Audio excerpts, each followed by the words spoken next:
We are back, Remembering Dynasty, bums, and a whole lot more, with our host, Peter Golenbock, and our co-host, Alan Blumkin, and me, I'm Ralph Tyko. Gentlemen, nice to have you back. It's been a while. It's great to be back. Yeah. Alan, how you doing tonight? All right. Okay. Well, I'll bet you Alan's doing better than he's letting on. Wow, I'll bet you. Anyway. Well, you know, Alan always does well because Alan has wisdom, and you do too, Peter. And this has been a good match, the three of us. You jokingly called us the three baseball Michiganers. And well, that's about right. Alan agrees. We're a little Meshuggah, but we do take it quite seriously as well. And today was a horrible day in the baseball world. Jose Fernandez. And not the first time. Yeah. In 1993, these three Cleveland Indian players got on a boat on a lake and were driving at a very high speed, and I assume they must have been drinking, and they didn't see this dock, which they plowed into. Killing Jimmy Cruz lost his life. And a fellow named Olin. Wasn't his name Olin or something Steve like Olin, that? Yeah. Steve Olin, yeah. He was there. I just want to know. Bobby Ojeda, the former Met, he survived, though. He survived. I just want to know what these guys are doing out in a powerboat at 3 o'clock in the morning in the open waters where they can hit a rock and die.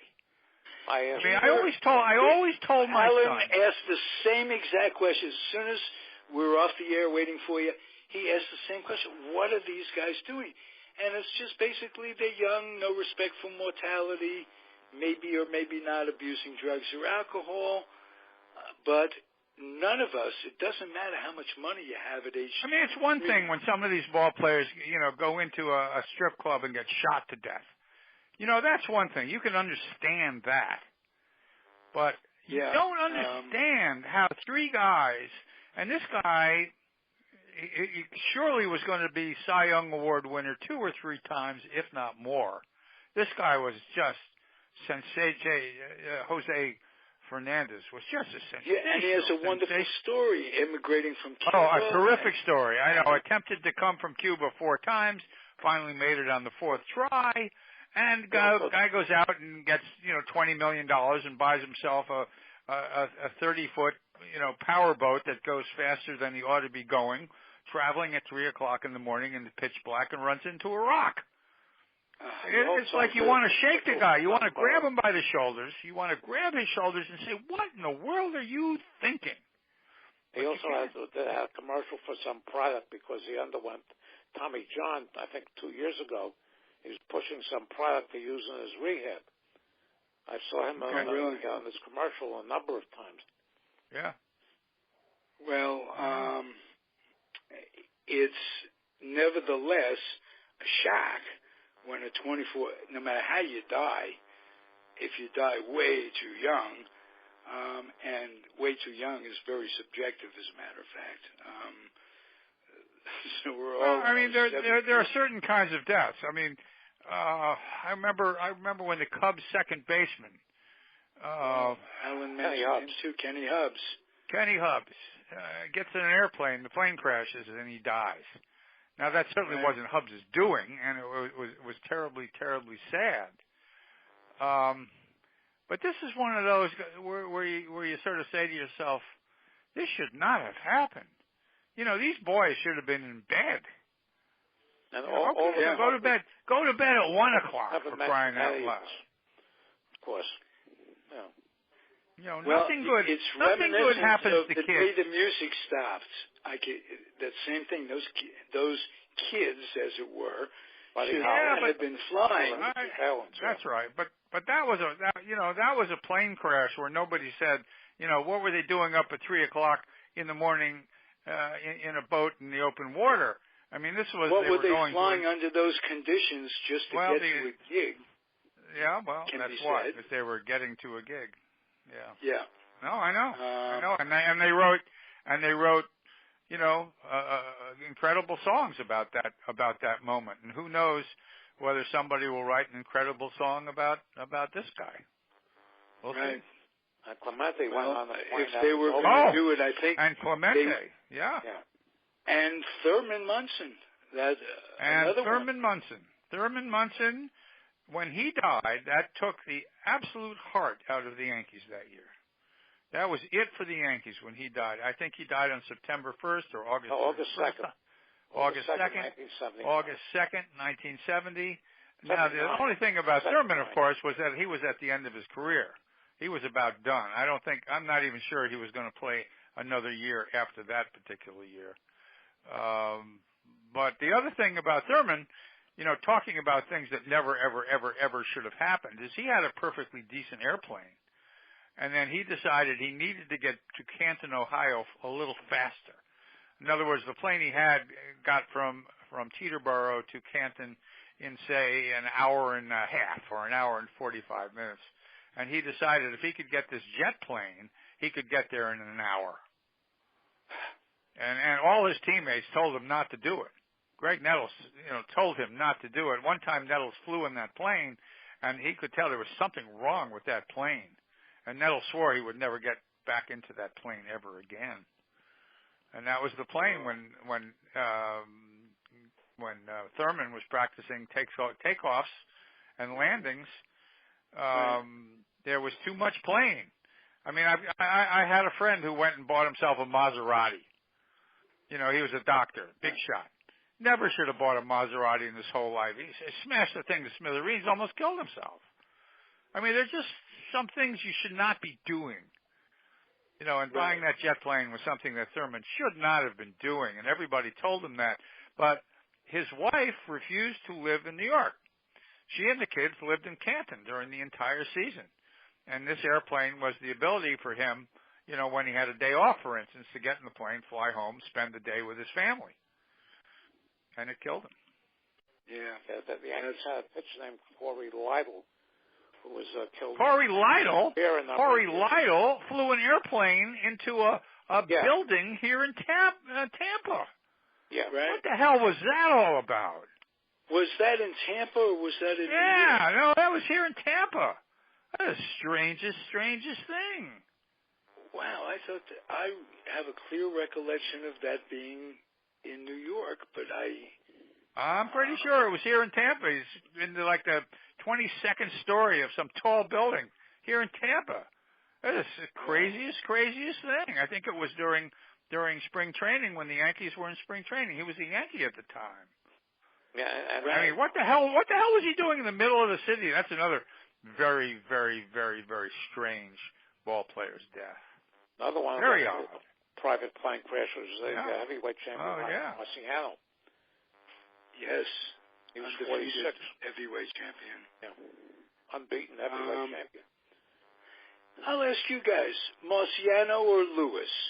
I'm not a big boxing fan. I never saw Lewis, but Marciano I saw. Marciano, they beat Lewis, but Lewis once, but Lewis was at the end then. So it was, you know, in the prime, I really don't know. I can't answer that because I never saw Lewis in his prime. I just tell you that Joe Louis was one of the most important athletes in American history. Oh yeah, like him. You know, and he was Owens, just, you know, just by the fact that after he lost to Schmeling and he had to play him a second time, meet him a second time, and so the idea was that this was the United States against the Nazis, and it just meant everything to the people in this country. And it was an African American who was doing it, I might add. Right. That was a very, very, very special moment when Lewis knocked him out 20 seconds into the first round. So Lewis was a very important person in American social history. Marciano was just a great fighter. Marciano never lost. No. It was 49-0-0. Brockton, Mass. Yeah. Yes, right. Great answers. Peter, what do you want to talk about? What do I want to talk about? Yeah. Oh, the fact that 5 of the hitters in the Tampa Bay Rays lineups today were hitting under 200. How about that? Whoa. Whoa. How about that? How about the fact that the Rays in 10 years have had one draft choice make it to the majors after Longoria. And that one draft choice, who was Kevin Kiermaier, was the 35th round pick. In other words, the guy they thought was first rounder. 35th rounder. He was picked in the last round. In the 35th round, this guy was picked. And he's our center fielder, and he is going to be a star. But any of those players who were drafted first, second, third, fourth, fifth, sixth, seventh, eighth, ninth, or 10th in the last 10 years never made it to the majors. That they have over. How about that? They have over 200. You know, the Yankees have this kid catcher who Sanchez. I tell you, Sanchez is Mickey Mantle, and I'm not exaggerating. This kid is spectacular. Holy mackerel, is this guy good. He's hit 19 home runs in 43 games. Now, only 2 other players has done that, and one of them is Ruth, and I'm not sure who the other player is. But that's the league that this guy is playing in. Yankees get this guy Sanchez. He's sensational. The Yankees have Gregorius. The Yankees have a couple other guys. The Red Sox have a handful of guys who came up from the minor leagues. The Tampa Bay Rays have nobody. And it's just galling to me. It's just galling. Is it just money misplaced, or they just not? No, money misplaced. I mean, they pay the number one guy the $3 million that everybody else pays the number one guy. But the number one guy, the Tim Beckhams of this world, who just flamed out so terribly. Not only the guy couldn't play, but he wouldn't hustle. It was a terrible combination. Yeah, the Rays have over 200 home runs. The Rays have over 200 home runs, and I'll bet 190 of them are with nobody on base. Yeah, that's why they're where they are. But I read something in one of the papers I get that this year is the most home runs since the year 2000. And the Cincinnati Reds pitchers, as of last week, had allowed 242 home runs. And the Mets have over 200 that says something home runs. either for the pitching staff or it says something about their ballpark. Oh, it's a but I guarantee you, nobody has ever brought this up. Nobody's ever brought this up, but I guarantee you they've juiced the ball. Oh, yeah. There's something very rabbit-like about this baseball. I think it's a combination of juicing the ball and the fact that they use so many power pitchers, and if you throw a ball 95 miles an hour and it doesn't move, it's going to go out 100 miles an hour. Yeah. Yeah, no, that's a very good point as well. Do you know the Rays struck out 23 times today? No, I didn't know that. Well, I'm telling you. No, you know that in the 50s, nobody struck out in like 55. Duke Snider led the league in striking out 95 times. Yeah, but of course, every single pitcher, as you just said, now throws the ball between 95 and 99 miles an hour. It's a lot easier to strike out today than it used to be. But of course, the other argument you make is that when you have 2 strikes on you as a hitter, it would be nice if you choked up on the bat and just sought to get a base hit, which they don't seem to do.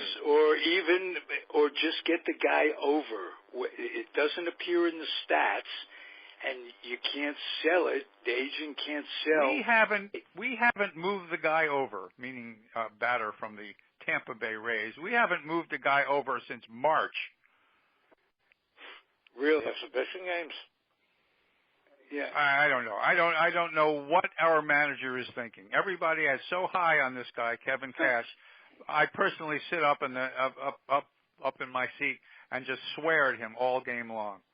I just think he's the worst manager I've ever seen in my entire life. I mean, his pitching changes are... If you don't have pitching, I was thinking about this, you don't like him because of his bringing in pitchers or relief pitchers. If you don't have the pitching, what are you going to do? I'll tell you what you do. You do what Billy Martin did. If you don't have relief pitches, you let your starters go 9. That's what you do. That's right. And that's what you do. There was a guy, Brian Kingman, Norris. Yeah, good. Willie Martin took 5 guys. Blackford, McCaddy. Yeah, very, very good. Very good. Yes. Those are the guys. And, I interviewed all those guys, and not one of them said it was Billy Martin's fault that they got injured. Not one of them. Really? That was always the,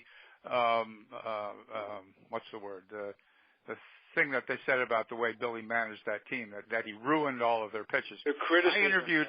I interviewed every one of those guys, and not one of them said it was Billy's fault. They said that Billy was the best manager they ever played for. Yeah. Babe Ruth never struck out. Yesterday in the game, this pitcher pitched 6 innings. He had thrown 75 pitches, and they took him out. Why did they take him out? There are like 4 games left in the season, maybe 6 games left in the season. He might pitch one more time. You're saving his arm. What are you saving his arm for? Christmas? Yes, or is that, how much of that kind of stuff is dictated by agents? No, not agents. Dictated by general managers and the little gnomes in the basement with their numbers. But do the agents dictate to the general managers, I don't guys coming up? Well, I'll tell you what I would say to an agent. I'll tell you what I would say to an agent if they tried to dictate to me, and I'm the general manager. You'd say what Branch Rickey You don't want to hear. You don't want to hear what I would tell them. I've always wondered what people like George Weiss and Branch Rickey would have handled free agency. They would have handled it beautifully. They were brilliant people, both of them. They would have handled it very, very well. Okay. I mean, look right now. You want to talk about general managers? Dave Dombrowski, who was with the Detroit Tigers all those years, and they let him go, which was a huge, huge mistake. And the Red Sox picked him up, and he has made some absolutely spectacular moves to push the Red Sox to what may well be the pennant. What about Epstein?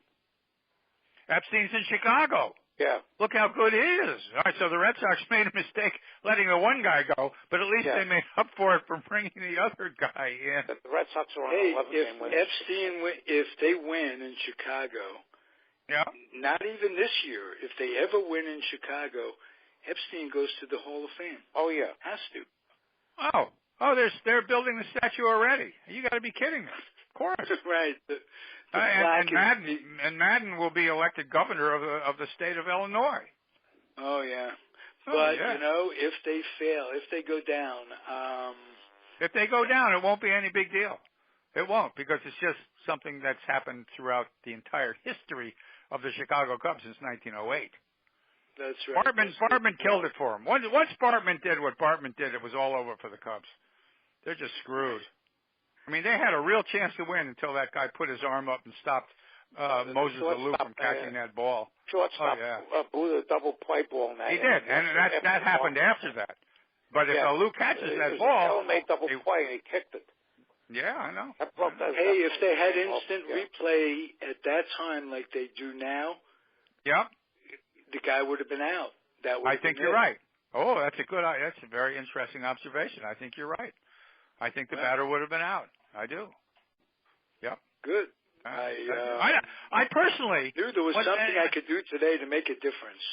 I'll tell you, let me interrupt you. If I could close my eyes right now and see that play happen, which I've done a number of times before, I can't understand why the umpire didn't call him out then. Fan interference for a ball that was clearly in play.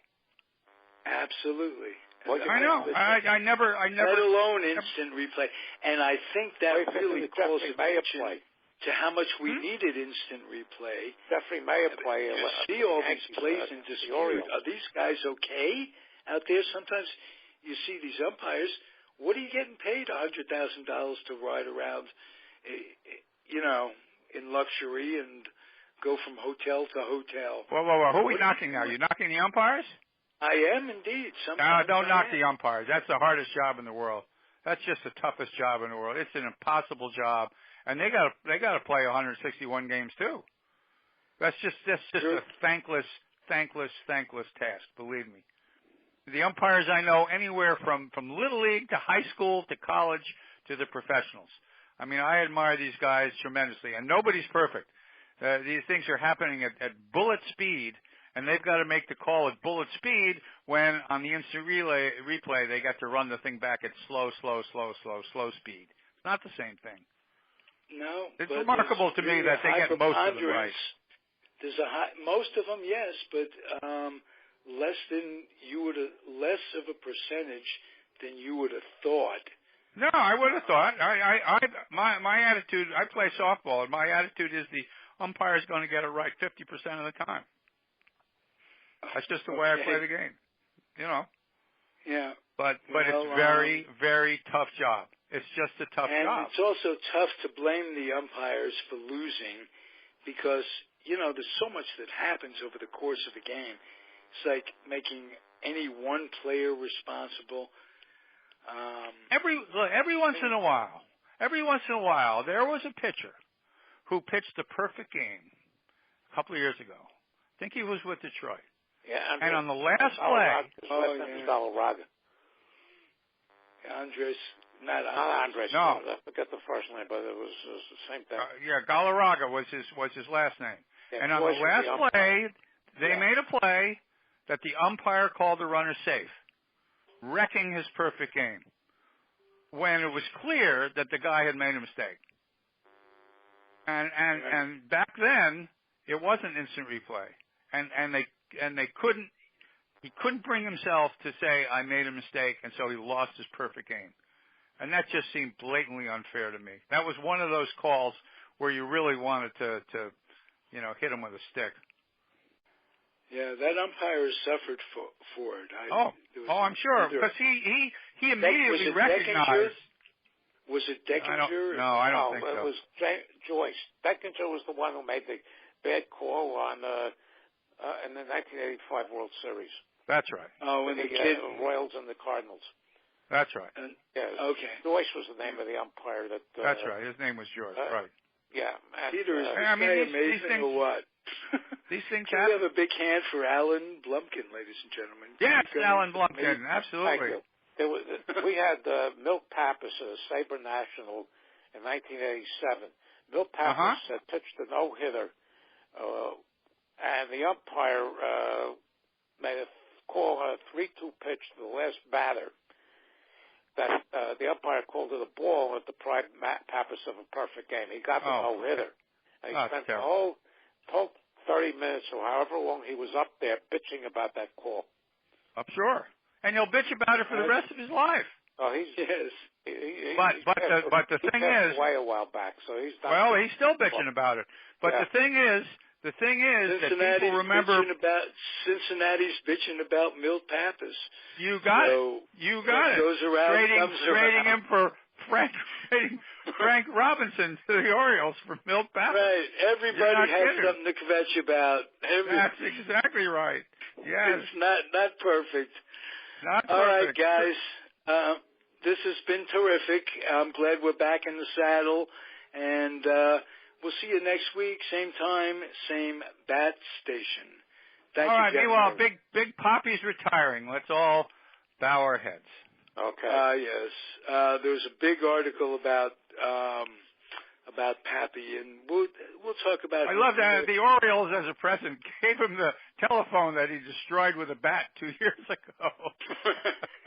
One last thing. Curtis Granderson right now has 30 home runs and 58 RBIs. And you're a mind reader. We're talking about the Mets having over 100. He's hitting 211. He's got 30 home runs. Yeah, he's mediocre in the field. How many bases has Curtis Granderson stolen? How many bases has he stolen? Probably 6 or under.